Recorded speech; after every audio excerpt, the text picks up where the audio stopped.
We think about the world as fundamental equity investors without a lot of the classroom talk. And so as far as we're concerned, two things drive stocks over time and your return as an equity investor. And the first is the earnings power of the business over time. And the second is the price at which you buy the stock. And we're trying to get both of those things right over time. We wouldn't short stocks if we thought they were reasonably valued with good earnings potential. And we wouldn't buy a stock that had risk and then hedge it out, because you just leave your money in cash at that point. We think this is one of the most interesting times that I've seen in my career, and the reason we have a long short fund is not because we think it's a good product, but we think it's what our research is showing us. There's an enormous amount of opportunity across the equity markets because there are businesses taking massive share and building huge businesses, because we've had massive changes in the economic models across geographies, across capital structures, across industries, and that's creating winners and losers. And so in a 2 to 3% GDP world or 1 to 2% GDP world, you have 20 and 30% growers, some with enormous business models and great potential, and you have businesses whose competitive advantage is being destroyed by innovation.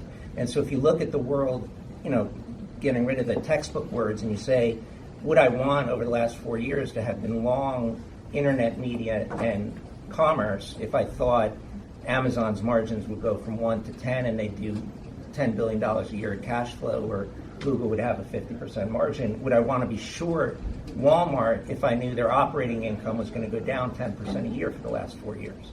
And so Walmart's a giant market cap, AT&T is a giant market cap. The fundamentals in the telecom business have massively deteriorated for a business with a huge amount of debt and a giant multiple. Walmart was trading at a 24 multiple with declining operating income. On our numbers, Google or Facebook, and lots to talk about with those stocks, are trading at 16 times multiples with 25% growth and no net debt. And so we don't think of the world as hedging away our returns. We think of the world as how do we make money from our fundamental research into the earnings power of businesses, and we're finding a tremendous amount of businesses who have rapidly growing earnings power and tremendous amount of businesses whose earnings power we think is being corrupted. And the ability to have both in the same portfolio gives you a couple added benefits. Not only can you make money on both sides of your book, but in a period where the market dislocates, your short book, if you own poorly positioned businesses with a lot of debt, should go down a lot more than your long book. So A, protect capital, and B, provide you the opportunity to buy your longs in a tough market, which will be your best price. And so if we thought the world were fairly valued and we didn't find a bunch of shorts, we wouldn't short them to hedge our long book, we would be long.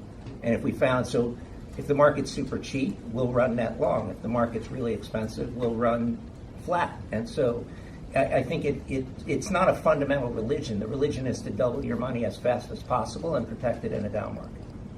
So fundamentals still matter. They'll always matter. Good. They always did. That's good to hear.